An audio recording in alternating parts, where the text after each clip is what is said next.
We're going to stay with Myanmar, and we're very lucky to have Monse Ferrer, who's from Amnesty International. She's a Deputy Regional Director of Research for East and Southeast Asia and the Pacific, a very large area. Let's find out a little bit more about what's happening in Myanmar. Unfortunately, it's just not really in the news with everything that's going on in the world right now. Can you tell us about how the situation's evolved this past year? Absolutely. The situation is unfortunately grim.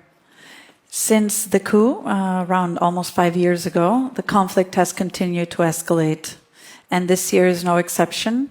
In 2025, we have seen a record number of airstrikes, many of which amount to war crimes. A lot of these have hit civilian infrastructure, schools, hospitals, religious buildings. Just a few weeks ago, an airstrike hit a school in the middle of the day, killing dozens of children by the Myanmar junta. In addition to that, we have thousands of political prisoners, many of whom are suffering from torture and ill treatment. This year, 2025, a number of them died in custody. In addition to that, we have, as Justice for Myanmar has mentioned, elections coming up, which many of us see as sham elections. But in the build-up, anyone who's speaking publicly against these elections is facing harsh, brutal sanctions in country.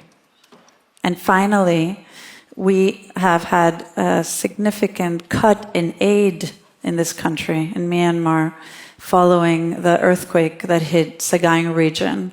And so that's severely hit civilians, internally displaced people, and refugees across the border. I mean, the earthquake barely made the headlines, did it? Yeah. Unfortunately. And what can we do?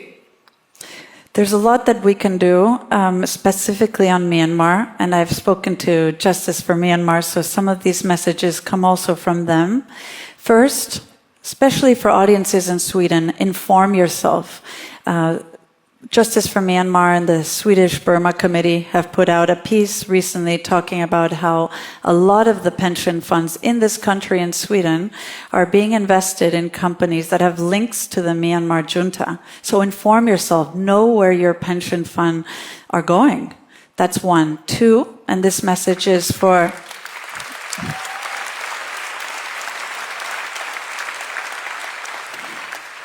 And this message is for also Swedish people, but people around the world. Call on your governments to stop cutting aid.